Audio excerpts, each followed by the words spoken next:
Assalamu alaikum everyone. Welcome to session 4 of our 100 Ray Shrimp Farming Training Program organized by the Local Fishery and Farms. I hope you all are doing well and I welcome to all the participants. I am Hira Javed, your host for today's session. To start with the blessings of Allah Almighty, let us start with recitation of Holy Quran. I would like to invite Muhammad Umar for recitation of Holy Quran. Please, Muhammad. أعوذ بالله من الشيطان الرجيم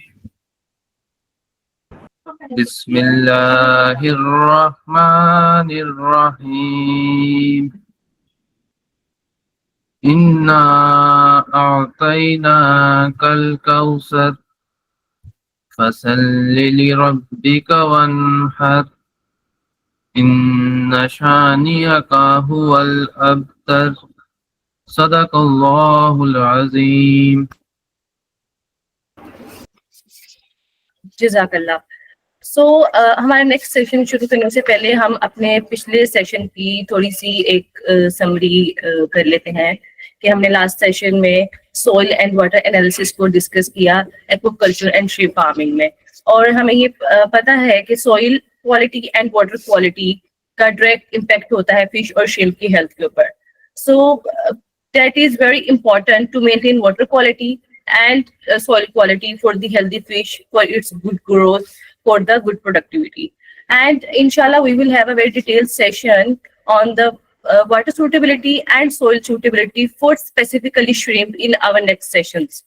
So अगर किसी का भी soil या water analysis के मुतालिक कोई भी question हो, kindly आप हमें chat box में जरूर पूछिए. And now we are honored to have with us our international speaker Dr. Roomi, a renowned expert in sustainable aquaculture production, over 20 years of experience. His work focuses on developing intensive shrimp farming systems, economical aquafeeds, and innovative nutritional strategies to enhance the growth and health of aquatic species. Our major participants are farmers. I hope our farmers are looking forward to hear your insight. It is my pleasure to invite Dr. Roomi to deliver his presentation on basic nutrition in shrimp. Sir, over to you, please. Okay, now, Assalamualaikum warahmatullahi wabarakatuh. Thank you for... Welcome, sir. Yeah, thank you for having me in this international webinar. I'm very happy to speak in front of you. As you know that for some people, we meet in person in 2022 during the conference in Punjab. So let me share my screen right now. Now we can start? Yes, sir, you can start now. Okay. Yes, thank you for waiting. I'm so sorry for this technical problem.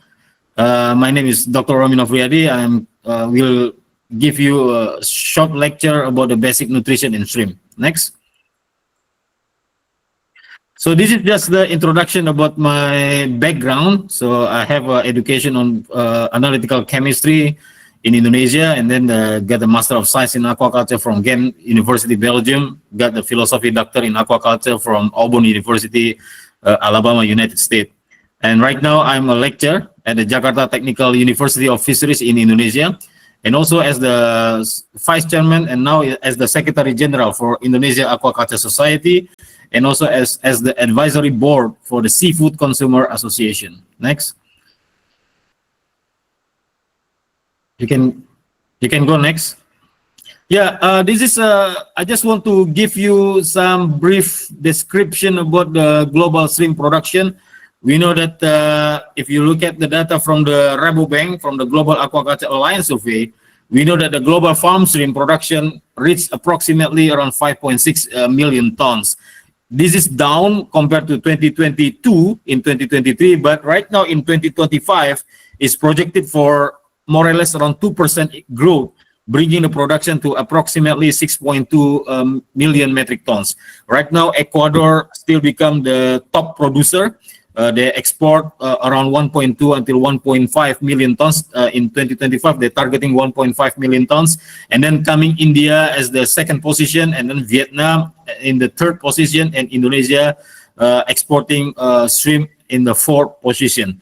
So globally, it's expected to climb more or less around 7% to around 6.1 million metric tons. For monodon, for the tiger shrimp, it's also expected to grow more or less around 7% to around 672,000 metric tons globally. Next.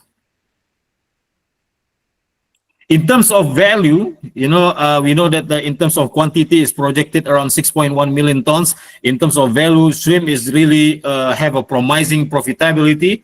We know that the global shrimp market size was follow around 71.9 billion US dollar in 2024. This is expected to reach 105.4 billion by 2033. So shrimp production is really promising in terms of the profitability. Next. But the challenges in shrimp production, we know that the first challenge is the market price. There is a fluctuation market price. It's not only in Indonesia but globally. The farmer facing the market price fluctuation. There is a significant fluctuation in terms of the farm gate price. So sometimes it's going up, sometimes it's going down, especially with the reciprocal tariff, because United States right now as the first destination to export the shrimp, they're having some inflation, economical inflation as well, and they also charge us with the reciprocal tariff. So this can be a challenge in the future. And the second challenge is the aqua feed in terms of the cost, the formulation cost. Because, I will talk about it later on. We will discuss about this. This is also related to nutrition. And the third challenge is the market access. This is really important to have really good production. And disease is become the fourth challenge. And the top five last with the broodstock, especially for the quality challenge on the broodstock to produce a healthy post-larvae shrimp, and also to produce the specific pathogen-free and specific pathogen resistance of the post-larvae. So this is becoming challenge in the global shrimp production. Next. So we know that in shrimp, I don't know whether your background is already involved in the shrimp industry or still new in terms of the culturing the shrimp production. But in shrimp production, it's almost similar like another aquaculture species. Feed is the largest component in terms of the variable cost. But the question is, can we make the shrimp feed become more economical and also more sustainable in the future? Yeah, the answer is yes. Because if we look at the aquaculture itself, the use of the fish meal, the fish meal is also one of the factors that make aquaculture not sustainable. But this is because the rising price and also the limited number of production. But if you look at the evolution on the use of the fish meal in aquaculture, when aquaculture starting in 1960, almost zero fish meal used in the diet formulation. But year by year, 1980, 2000 until 2020, aquaculture used more fish meal in the diet formulation compared to the another livestock industry like a poultry and chicken and also the other livestock production. So this is also becoming challenge in the formulation on the aquaculture. Next. But right now, there are several alternative sources to replace the use of the fish meal in the diet formulation. We know that we can use also soybean meal, we can also use the cottonseed meal, we can use the corn protein, canola meal. I will discuss and also elaborate more further about this. But just for your information, that in diet formulation in general aquaculture, if we look at back in 1990, we know that the animal protein has been used for 69%. And only 90% plant protein source. But in the present times, because of the massive research and also some investigation going on right now, the use of the animal protein has been reduced significantly from 69% until only 31%. This is general aquaculture. And in the present time, also the use of the plant protein source has been increased from 19% to 53%. But in the future, especially for the shrimp feed formulation, we would like to have more plant protein source in order to make aquaculture or shrimp production become more sustainable in the future and only use a limited amount of the animal protein, more or less around 19% for the animal protein. And just right now, just recently, a couple of hours ago, for my research, I contact my supplier for the fish meal. Now, because of the climate change and El Nino, La Nina condition, almost we cannot get the fish meal in the free market right now. For shrimp production, if you still want to use the fish meal in your diet formulation, I think you need to make some agreement with the supplier, especially from Peru or from Latin America, that producing this fish meal, because fish meal right now is the supply has become so limited. So this is why aquaculture need to move forward to reduce significantly the use of the fish meal and then use the alternative protein source. Otherwise, aquaculture or shrimp production is not sustainable in the future. Next. So the thing is, by using the blending strategy, this is a basic nutrition for shrimp. Actually, we can also replace the fish meal with the blending strategy with other plant protein source. So if you know better, if you have a background on the about the fish meal, we know that the fish meal relatively have a high protein around 64.3%, and then high lipid 10.7%. They have a high lysine and also high methionine. This is I will discuss about it later about the basic nutrition. Why lysine and methionine I'm put in the table right now, because this is very important. Because in nutrition, in basic nutrition for shrimp, there are 3 limiting amino acids. First is lysine, second one is methionine, and the third one is the threonine. So in order to have optimal growth of the vaname, you have to have lysine, methionine, and threonine in the sufficient level in order to support the growth performance of the vaname during the production cycle. So the thing is, if you want to replace fish meal in the diet formulation, you can use the alternative protein source like a plant protein source. You can use the combination by using blending strategy. For instance, like you can use the corn protein concentrate, and you can also use the soybean meal. We know that high protein concentrate, this is coming from distillation process, extraction process. So the high protein is really high.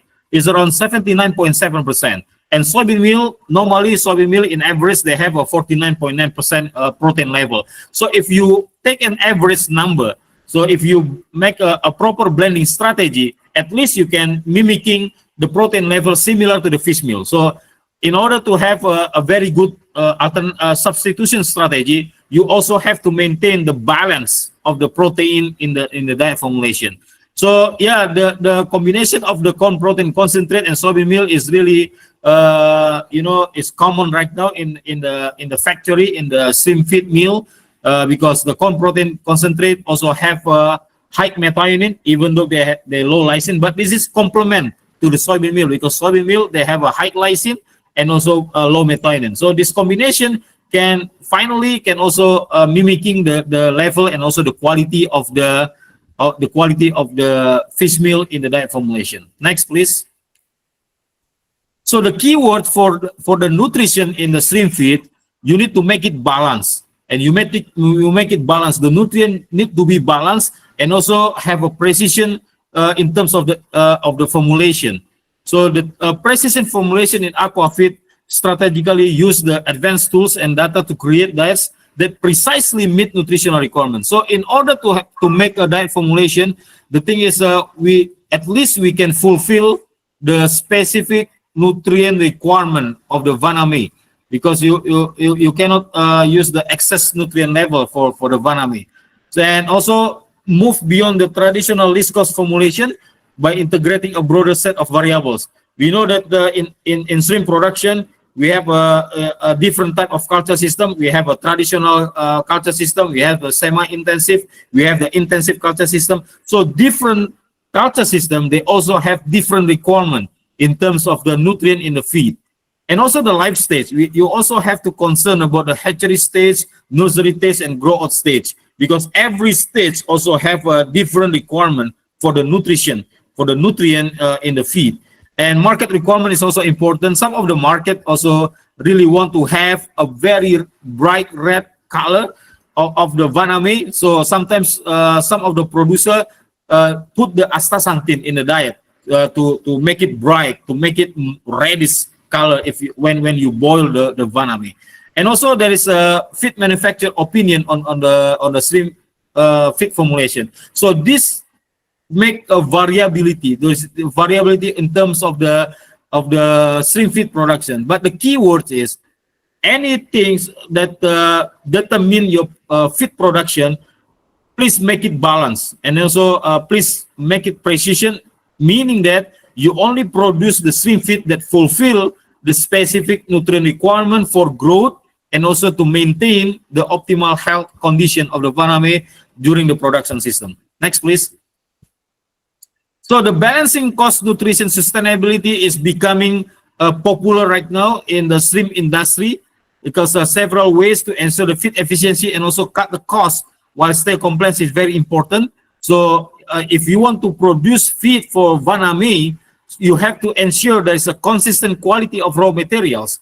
And also you need to utilize alternative protein ingredients to lower the feed cost without sacrificing the nutrition.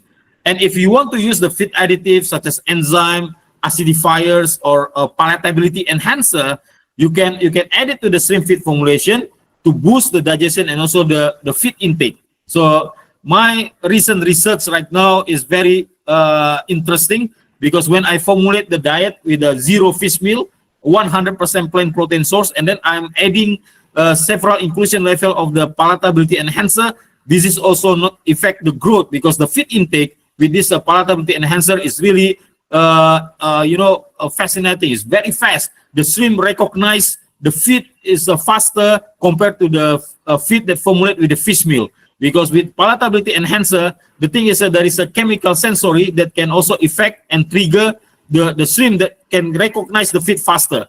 The substance is, for instance, like nucleotides and amino acid, and also antimicrobial peptides, and also another peptides. These substances can also trigger the shrimp to recognize the feed faster. Even though you formulate the diet with 100% plant protein source, there is no matter for vaname. There is no problem because vaname is the omnivorous species. They can eat everything, so there is no problem because at the end they need the specific micro ingredients like amino acid, fatty acid, and also the other micro ingredient, not the source of the ingredient. So if you can produce the diet with a 100% plant protein source by adding the palatability enhancer, at least you can also reduce the economical cost of the production.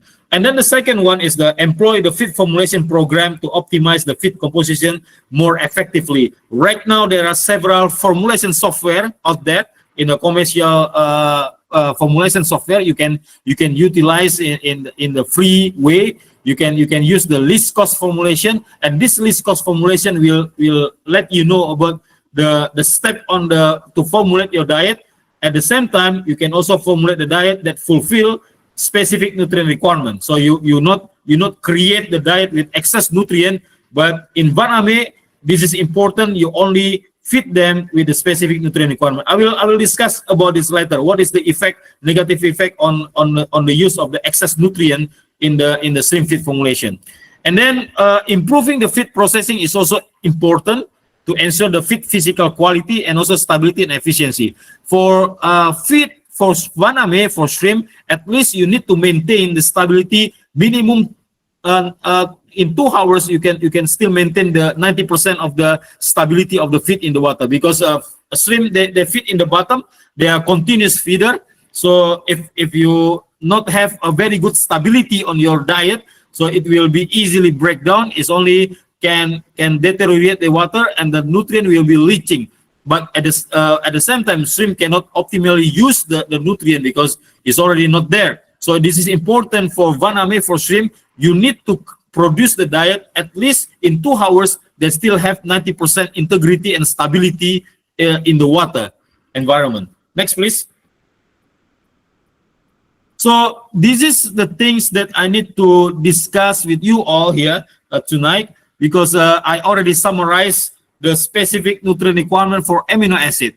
So this is very important to have this data when you produce the diet. At least you know the basic nutrient on the shrimp feed. For instance, like arginine in the feed, you need to have minimum 1.5%, and then histidine minimum 0.7%. Lysine, the limiting amino acid like lysine, methionine, and threonine. For lysine, at least you need to have 1.4% lysine in your diet and 0.5% of methionine in your diet. And the threonine, at least you need to have 0.89% in your diet. So this is really important. So please not pay attention to the crude protein level, because the crude protein will not tell you anything about the quality of the diet, because crude protein is just nitrogen multiplied by 6.35. There is no information about what is the true nutrient in your diet. So please pay attention only to the amino acid level on your diet. At least you need to make some analysis for 3 limiting amino acid. You can check your feed whether the lysine is have more than 1.4%, or methionine should be more than 0.5%, and threonine should be more than 0.89%. This is really important, because this amino acid can support the growth of the vaname optimally. Next, please. This is what happened. This is what happened if you have a low level of the limiting amino acid like lysine, methionine, and threonine. You can imagine the barrel. The barrel. This is the concept of amino acid balance, what we call as the law of the minimum. So protein in shrimp is made of the essential amino acid. If one amino acid in the lower level not fulfill the specific nutrient requirement, so there will be a leaching. So there is the water will be coming out, and then the shrimp cannot optimally use the nutrient. You need to stack it and then to make it balance. If you have a strategy for the right following the right side of the slide, you just increase the amount of the soybean meal, for instance. It's just increase the lysine level for several number, but at the same time you also increase the methionine level. So there is also a hole there. So there is also a probability that the shrimp cannot utilize optimally the nutrient in the diet. So what you have to do is you need to look at the left side of the slides. You need to make it balance between the lysine, methionine, and threonine. So if you make it balance, there is no hole and there is no leaking. There is no leaching nutrient, and the shrimp, the vaname, can optimally utilize the nutrient in the diet that you give to shrimp. Next, please. So this is just one example of my research about to make it balance. When I try to produce economical diet by replacing the soybean meal. The soybean meal is also one of the expensive protein source in the shrimp nutrition. I'm replacing with the DDGS. So DDGS is like a byproduct of corn. You know that when people in United States, they plant corn, they extract the bioethanol, and the remaining 10% is just a waste. But this waste, if you make a fermentation process for several fermentation process, they becoming this what we call as the distilled dried grain with solubus, or DDGS. So this has become one promising alternative protein source because the price is cheaper, but at the same time they have a similar quality with other plant protein source. So this has been published. You can type the title, the use of distilled dried grain solubus in the Vaname, and I'm also working with one of the guy that become the author is a nutritionist in the commercial feed mill in Indonesia. I don't know whether you recognize the name of the Jaffa, but this Jaffa now is becoming number 2 in Indonesia as the shrimp feed producer, and I'm working with this guy to evaluate the effect of the DDGS to replace the soy protein in the diet formulation. Next, please. So this is the consideration why I'm replacing the soy protein, because you know, other than if we look at the fish meal, there are several constraints. First is the rising cost, and also the second one is the limited supply. This is make aquaculture not sustainable. But for the soybean meal, there are several constraints as well. So there is anti-nutritional factors that inhibit the utilization of the nutrient in the diet. So we need to also consider the amount of the soy protein. So that's why we are using the corn DDGS to replace the soy protein, because in DDGS there is no anti-nutritional factors. But the thing is, if you make a blending strategy, as we discussed earlier about how to make a blending strategy between corn and soy, what is the optimum inclusion level of corn, what is the optimum inclusion level of soy, and then you make it blending strategy, at least you can have a very good nutritional profile of your diet, and then this still fulfill the specific nutrient requirement of shrimp to grow optimally. Next, please. And if you look at the price, why I also consider to replace the soy protein, because the price of the DDGS is always lower compared to the soy protein. Right now, for my research recently, I purchased the corn protein is only like a 0.2, is a 10 cent per kilogram, and soy protein is around 40 to 50 cent per kilogram. So it's like $500 per ton. But for corn, DDGS is around 200 until 250 per metric tons of the DDGS. So the price is always lower compared to the soy protein. But the combination of the corn and soybean meal itself will explain 92% of the variation in DDGS price over the study period. Next, please. And this is one-on-one comparison in terms of the nutritional profile between the soy protein and also the DDGS that can be used to produce the shrimp feed. We know that the DDGS, they have a lower protein level. If you look at the slide, the crude protein of the soy protein is around 46%. DDGS is around 37%. In terms of the amino acid, soy protein, they are higher in the lysine level. But if you compare the methionine level between soy protein and DDGS, they have a comparable number. In terms of the methionine and also the threonine, there is no big difference between the soy protein and also the DDGS. But the only concern is the protein level when we are trying to use the DDGS to replace the soy protein. Next, please. And this is how we formulate the diet for shrimp. So we are using a corn by three different inclusion level. We have a 5%, we have 10%, and we have a 15% to replace the use of the soy protein. If you look at the slide, in the control treatment, we are using 25% inclusion level of the soy protein, and then it's continuously down until 17.5% when we include more DDGS in our diet formulation. Next, please. And then, but the thing is, can we go back in the previous slide? Okay, so the thing is, please look at in the bottom.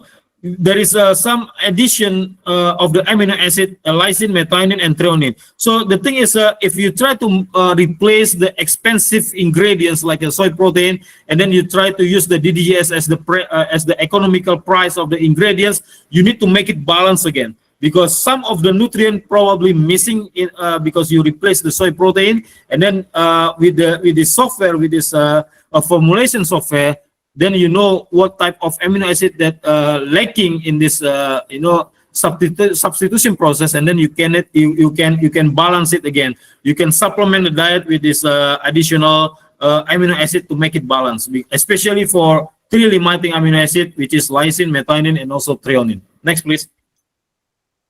So after we produce the diet, we can see that at the end, with the proper blending strategy, even though we replace soy protein 5%, 10%, and 15%, we cannot see any difference in terms of the methionine level, lysine level, and also the threonine level. And also the crude protein is becoming similar, only 1% difference, like 36.9% in the control when we are using soy protein without any DDGS. But when we're replacing with the 5, 10, 15%, we're trying to balance it again and then targeting the similar protein level. I think they all have a comparable number in terms of the crude protein and also in terms of the crude lipid level in the diet formulation.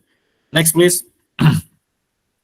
But surprisingly, if you look at the result, whenever even though you replace the expensive ingredients like a soy protein with the DDGS, at least you can still have a similar growth performance. But at the same time, you can save your money by using DDGS because the price is lower compared to the soy protein. If you look at the slide, there is no big difference in terms of the statistical analysis about the growth of shrimp by feeding them with the 5, 10, and 15% of the DDGS compared to the control treatment. So if you look at the final body weight, there is no difference. The P value is showing like 0.08, and then also the FCR also there is no big difference. And survival rate, even the shrimp group that fit with the DDGS have a better survival rate compared to the control treatment. But the thing is, statistically, this is not have any big difference.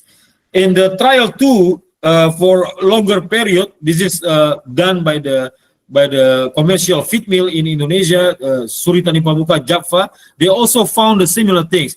There is no difference. Statistically, there is no difference between the growth performance of the shrimp that fit with the expensive ingredients compared with the premium and economical ingredients such as DDGS in the diet formulation. Next, please. But the happy story is the price down with DDGS.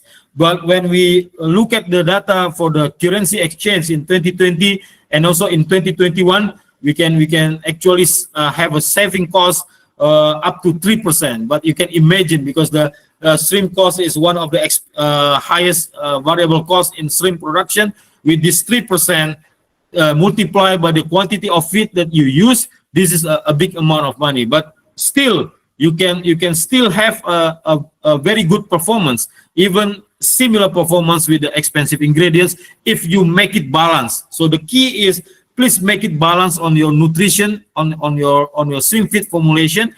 So just targeting the specific nutrient requirement, not giving them excess nutrient. This is enough to support the optimal growth of the Vaname in the culture pond. Next, please. So in the conclusion of my first research is there's no big difference between 5, 10, 15% to the control, but the diet cost show the shrimp feed price can be reduced with the use of the corn DDGS compared to the soy protein. Next, please. Next, please. And then we have a confirmation study. So the study before is performed in the control situation. Now we can use the commercial ponds to make a confirmation study on the use of DDGS to replace the soy protein. Next, please.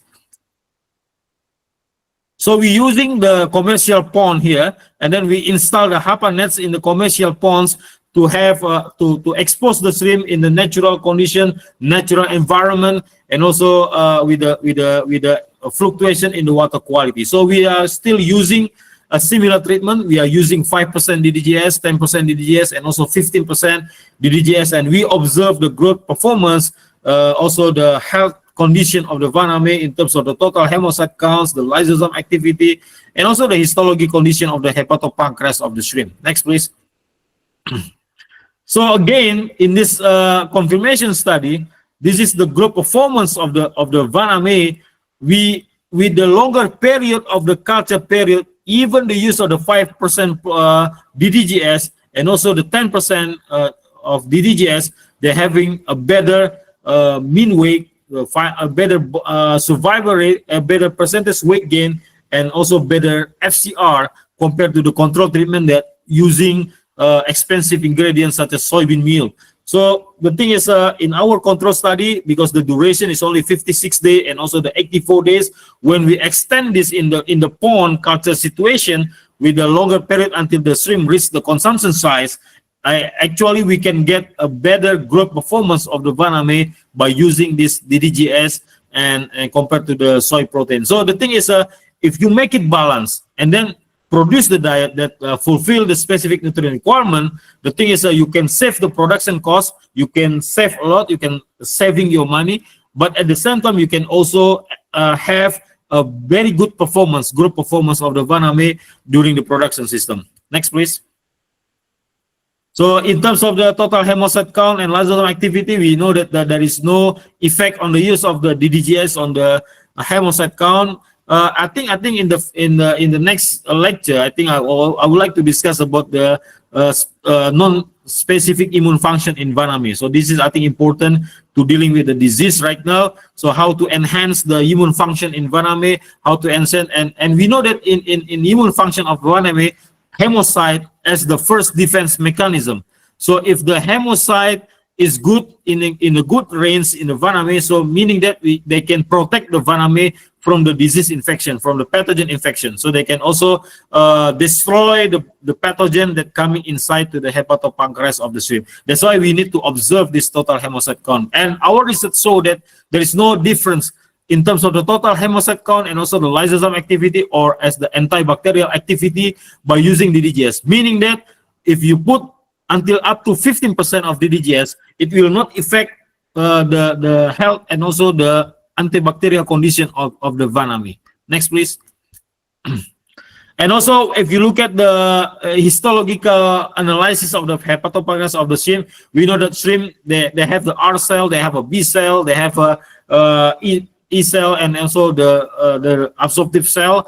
This should be in the very good integrity. This should be in the good shape. But if there is something wrong with the diet, then there will be a problem. For instance, like inflammation or there is some vacuolation in the hepatopancreas of the shrimp. If you have a very good structure and also you can maintain the integrity, as we can see in this research, meaning that the use of DDGS do not have any negative impact to the absorption capacity of the Vaname. Next, please. And with organoleptic test, you know that corn is also contained with the astaxanthin. When we try, when we did this organoleptic test, our panelists said they not have any effect to the color. Even the color is brighter and more colorful, more better compared to the control treatment. But also about the taste, there is no difference. About the flavor, about the texture, about the odor. The taste of the Vaname that feeding with is the DDGS compared with the soy protein. Next, please. And the recent conclusion for this confirmation study is there is a consistency result that using DDGS can be used up to 15%. And the happy story is the price down from the formulation cost range from 1.04% until 3.05%. Next, please. So the question is, what do shrimp require in terms of the nutrition? So traditional essential nutrient need to be in the diet formulation. Same for all species, not only Vaname. We have to pay attention with the 10 essential amino acid. We need to pay attention with the fat and water soluble vitamin, and we need to pay attention with the mineral level on the feed. For the nutrient with some aspect of essentiality, we need to also pay attention with omega-3 and omega-6 because this is really important. And also cholesterol level, because cholesterol that can trigger the shrimp to go through this molting process.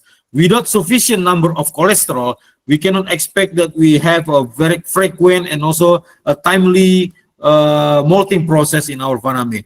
You know, I think you know that if there is no molting process, the shrimp will not grow, because this is why in the Vaname or in shrimp production system, we need to have our shrimp goes through several molting process during their life stage so that they can grow optimally. And cholesterol is really important nutrient in the diet formulation of shrimp because they can trigger the molting process on the shrimp. So if you replace the fish meal, if you replace the animal protein in your diet, we can, but please pay attention also to the cholesterol level. Please pay attention that the diet still have a specific amount, specific requirement for cholesterol. And also another nutrient like that can be added into the diet formulation, that this is also what we call as the functional ingredient. This is a special ingredients that can help us to produce the functional feed. We know that the functional feed, they have a quality beyond the traditional conventional feed because they're having this functional ingredient, for instance, like taurine, phospholipid, cholesterol. We already discussed about this. They can also use the nucleotides to enhance the palatability, and also as the building blocks of RNA and DNA, they can also support the growth, better growth performance on the shrimp. We can also use the phyto additive and digestive enhancer and also the enzyme to to facilitate a good performance of your and also the quality of your feed. Next, please. And the role of protein in other energy yielding nutrients, we know that protein in terms of the amino acid, this is really important for body protein and also for the metabolic function. The carbohydrate, the digestible one, is really also important for metabolism function. And the lipid is also important for energy source and also as the body lipids in terms of the triacylglycerides and also the phospholipid. Next, please. And protein, this is the important consideration for all of us because protein itself is not a nutrient, but the nutrient is the amino acid. Because if you look at the definition of protein, protein is the composed with the building blocks of amino acids. So the thing is, the amino acids are the building blocks for protein. If we discuss about nutrition, we suppose not to discuss about crude protein because crude protein will not tell you anything about the quality of the feed. So the thing is, we need to discuss more detail, more deeper, and then we can dig in about the level of the amino acid in our diet. So this is why amino acid is really important. So in the future, after this lecture, I think if we're talking about the quality of the stream feed, we're not talking about the crude protein. Crude protein, it can be anything. If you add ammonia in your diet, the crude protein will be increased. If you adding the feather meal, the ingredients that have a high protein but low digestibility, the protein will increase. But the question is whether this protein is meaningful enough for refinery. This is still need to be investigated. So for me, the protein is not a nutrient, but this amino acid is the nutrient itself. Next, please. So this is I love the graph. This is one of the research coming from my colleague in South Korea. They are using 3 stages of the faname. They're using a juvenile stage 0.4 and then the 4 gram and also 10 gram of shrimp.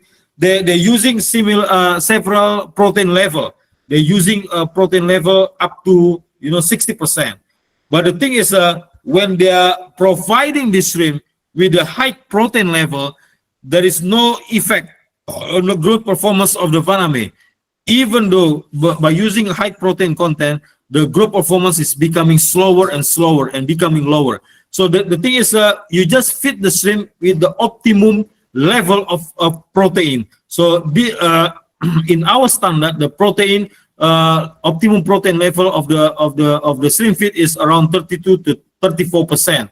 So there is no effect on using protein level more than 34% because when you providing them with a high protein, meaning that you push the shrimp to provide energy to break down this protein into amino acid, and this energy is not going to the growth, but this is only to break down the protein into several amino acids. So you can imagine that the feed that you provide to the shrimp should be like 32% goes to the growth, but when you're providing them with the high protein, you're only mobilizing the energy for growth, only for metabolism, because you push the shrimp to break down the excess protein during the production system. So there is no effect. So even the shrimp grow slower, and there is a very low growth performance compared to the optimum inclusion level of protein. So for vaname, for shrimp production, please pay attention that you need to pay attention with the specific amino acid level,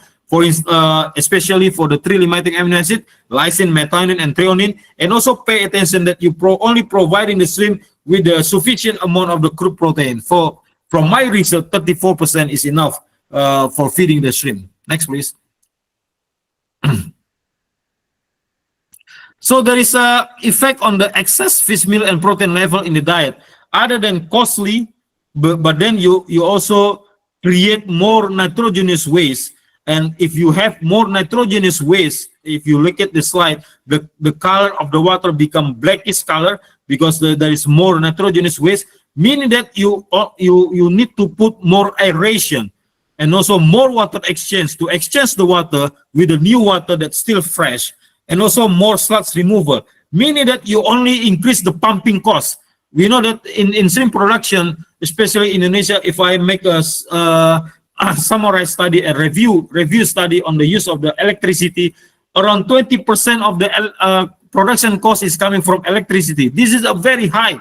If you feeding them, if you feed the shrimp with the high protein, you just create nitrogenous waste, meaning that you can also increase the electricity cost because you increase the pumping power, you increase the water exchange, and this make your shrimp is not competitive in the free market or in the global market. So we need to pay attention this if Pakistan would like to export the of the Vaname, because other than feed cost, the electricity cost is also consists around 20%. So if we can reduce this significantly, then we can expect our shrimp become more competitive in the global market. One of the solution is just feed your shrimp with the specific nutrient requirement. Do not need to feed them with the excess nutrient, because this is only create and push the Vaname to mobilize the energy for metabolism and break down the protein. And then at the same time, you also create a very bad or very poor water quality and also increase the pumping cost. And this is not a very good scenario in terms of the shrimp production. Next, please. So please remember again about the concept of amino acid balance, because this is really important in order to push your shrimp to optimally utilize the nutrient in the diet formulation. So you need to make it balanced. It is not meaningful if you only increase the inclusion level of one superior ingredient. This can also increase the level of the limiting amino acid, but at the same time you also increase another amino acid level. So there is still hole there, there is still leaking there, that shrimp cannot optimally utilize the nutrient. But the thing is, please make it balanced only and not producing more protein in your diet. Next, please. So that's about protein, and then we move to lipid. Because lipid also importance, they have a 4 Maillard function. They serve as the structural components of the biological membranes. They provide the energy reserve and predominantly as the triacylglycerols, and they also serve as the metabolic intermediates, hormone and bioactive molecules, and they also have this bile acid aid in lipid solubilization. Without the lipids, I think if your shrimp have a poor digestion and also absorption of the lipid, there will be flocculation in the hepatopancreas that can also blocking the absorption capacity of your Vaname to the nutrient. So you need to also pay attention on the lipid level. Next, please. And also the importance of lipids in aquaculture nutrition. Lipids is the major component of feed, dependent on the species and market. Normally for shrimp, for general aquaculture, the range of lipid level is 5 to 38%, but in shrimp, the minimum total lipid level is around 6%. This is the minimum. Sometimes the feed company, they're producing feed with the fat level around 7 to 8%, but in terms of the nutritional scientific justification, a minimum 6% of lipid is enough for shrimp. So you can use the vegetable, you can use the animal oil, you can use the fish oil, but this is please pay attention only to provide with a specific amount of lipid, because this is very important as the energy source and also important structural components for membranes, and also as the precursor of metabolites and also the bioactive compounds. Next, please. And for crustacea, generally the crustacea require omega-3 fatty acid and also small amount of omega-6 fatty acid. This is very important to design our diet. So please do not forget to have omega-3 and omega-6, because this is a very important, to support the metabolism function, the growth function, and also the health function of the Vaname. Next, please. So after protein, lipid, and then we discuss about the carbohydrate. This is a meaningful carbohydrate component from nutritional perspective. Other carbohydrate can be a mild dietary components, but largely indigestible, like a fiber content is really high. And the feed generally contains significant content of starch, and this economical source, but also has a good physical characteristic as a binder. Normally, starch in the diet formulation for shrimp, we use it as the filler. If other ingredients have been calculated, and then you can use starch to make it 100%. So I hope you can get it my point. And then also, despite the difference between the fish species, the digestibility of starch is largely determined by physical characteristic.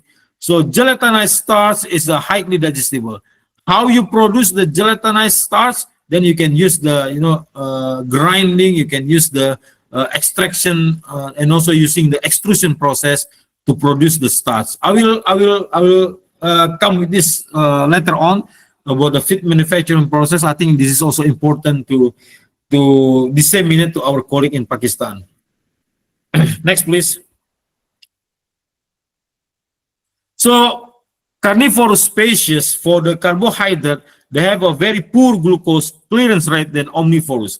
We know that the shrimp is the omnivorous species, meaning that crustacea have a very good glucose clearance rate. So we don't have to worry about the glucose level in the fish. So feeding high level of carbohydrate to many species also result in significant amount of glycogen. So storage in the liver. There is no negative effect except during the stress condition. If you make your fish become or shrimp become more stressful condition, then they can utilize the glycogen that storage in the liver of the broodstock. And also the amount of digestible starch that can be effectively utilized by fish is also dependent on many factors, like a fish species, level of other energy yield nutrient. This is very important to know about the carbohydrate. Next, please. And another nutrient that need to be considered for Vaname is the vitamins. By definition, vitamin is the compound that are required in trace amount and are essential for normal growth, reproduction, and good health. And all vitamins are not dietary essential for all animal species. So we need to design. We need to design for the specific vitamin to Vaname, because in terms of the definition, there are four fat-soluble vitamins. There are vitamin A, D, E, and K, and also vitamin-like compounds like choline and myoinositol. If you pay attention to my slide before, in order to produce more better feed in the future, we can also include the choline and also include the myoinositol. This is really important as the strategy in the future. Next, please. And also pay attention, the vitamins is really easy to be broken down by using heat or ultraviolet will destroy the vitamin. So feed should contain with the antioxidant and be kept in the cool, dry place. So that's why in feed formulation, even though you already formulate the vitamin premix with the vitamin C, but you still need to add more vitamin C because they can also act as the antioxidant for the shrimp feed in the future.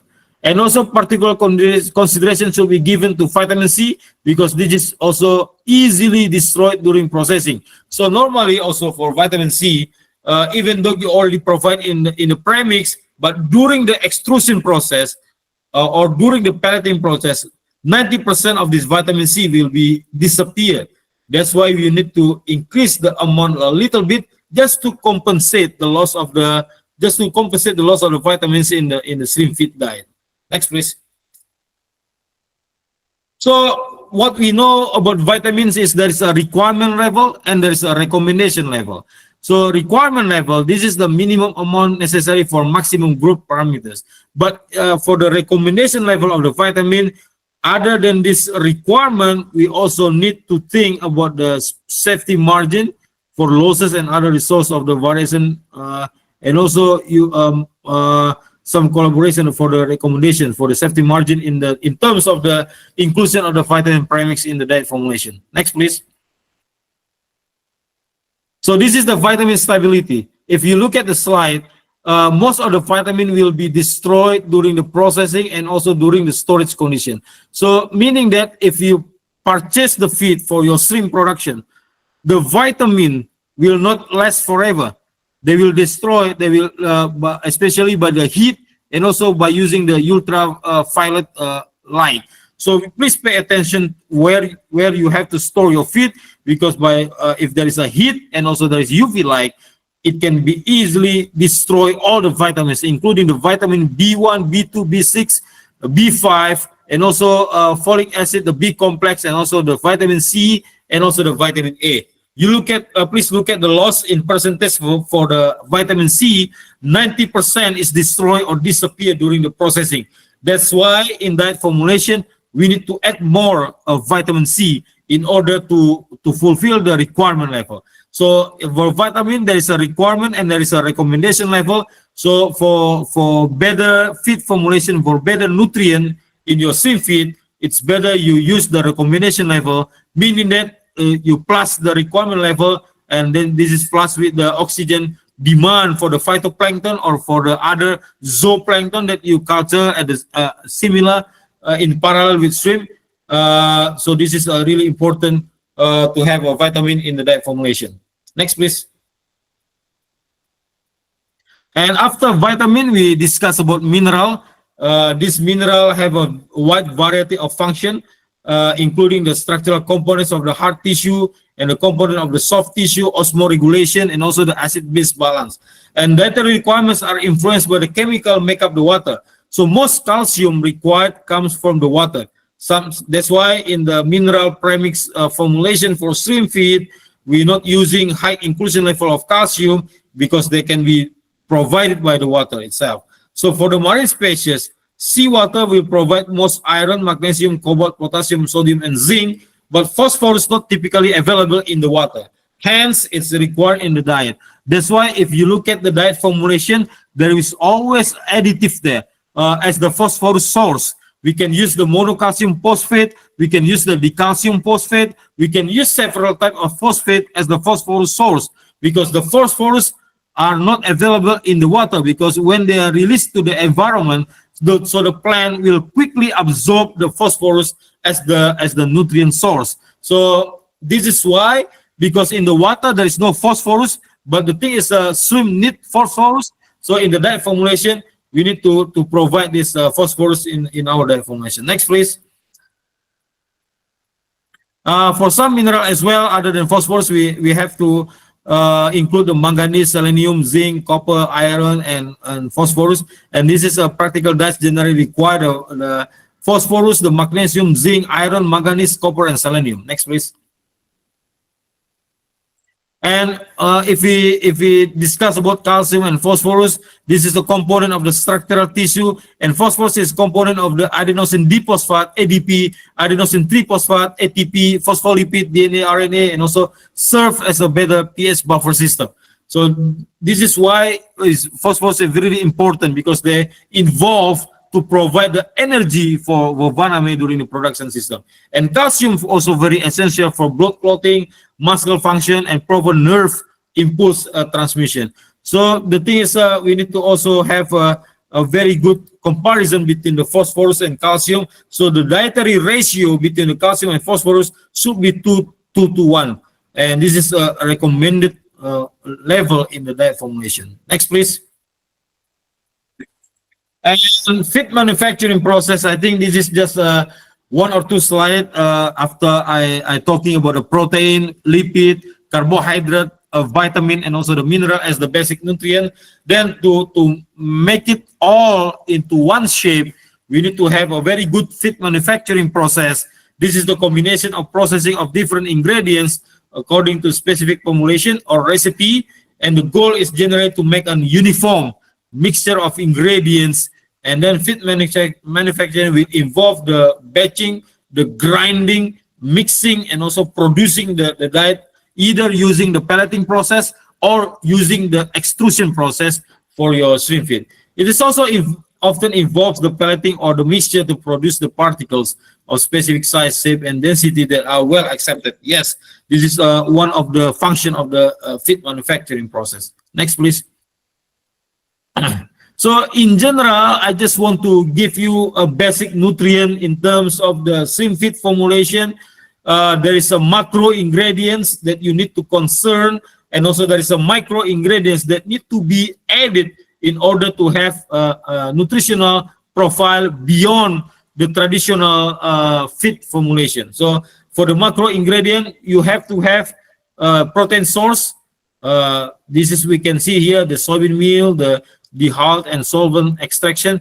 Also, corn protein is also important for as the macro ingredient. There's a cottonseed meal, there's a wheat middling, there's a corn gluten meal, there's a DDGS, there's a rice bran, and also there's an animal protein. But for the micro, we need to pay attention to the mono or the calcium phosphate, as I mentioned earlier, because I just done my research with the several type of the phosphorus source, and this is really